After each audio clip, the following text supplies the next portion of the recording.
talk about the grip, how we hold onto the golf club. And over the next few videos, we're going to cover a lot of the different basics of the golf swing, or the setup position. Starting with the grip, we're going to cover posture, distance from the ball, the stance. So it's important to set ourselves up for a good golf swing with these basics. So again, starting today with the grip. Now, what I want us to do to be able to hold onto the club effectively is just to support the club here in our right hand so that it's at a 45-degree angle with the bottom part of the club, the butt of the club, pointing down towards our belt buckle. So I'm just standing upright, I've got my right elbow tucked into my side, and I'm just supporting the club in my right hand, just below the end of the grip here, in a position where I can quite easily bring the left hand onto the club. When I bring this left hand onto the club, I do so directly from the side. I don't bring this left hand onto the club from underneath, from the side. So that if done correctly, this heel pad here of the left hand, that heel pad sits on the very top front part of the golf club. If done correctly, my thumb is just slightly down the right hand side of the grip, and I can see these 2 knuckles here of the left hand. Maybe even 3 knuckles is okay, but what I don't want is to not be able to see any knuckles of that left hand.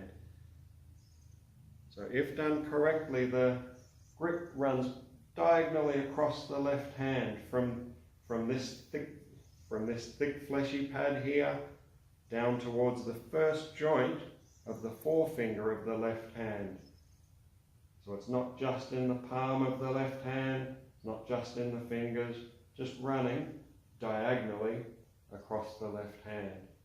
So our checkpoints again, thick fleshy pad on top, thumb slightly down the right side, and we've got those 2 knuckles showing.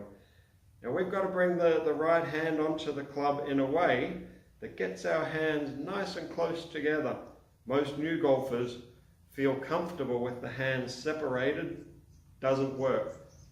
A grip with the hands separated and disjointed feels good, but the wrists can't hinge the right way throughout, and we won't get the power throughout the swing. So we need to have either an overlapping grip where this little finger of the right hand sits on top of the forefinger of the left hand. We can do that, or we can interlock. Most new golfers feel more comfortable with this one, where the little finger interlocks with the forefinger.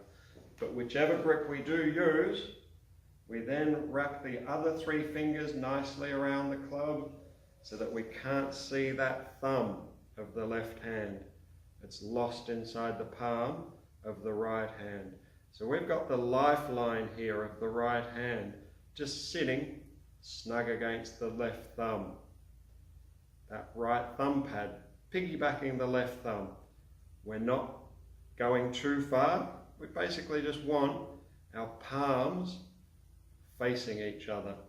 Right thumb sits slightly down the left side of the grip.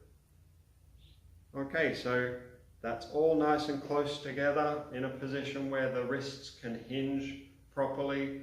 We'll get the right type of whipping motion through impact. Won't feel comfortable initially, but even just sitting at home, getting used to that grip, don't have to hit balls, just hold on to the golf club and just waggle the club. The more you do that, the more you'll get a feel for that grip. Okay, so do some good practice at home.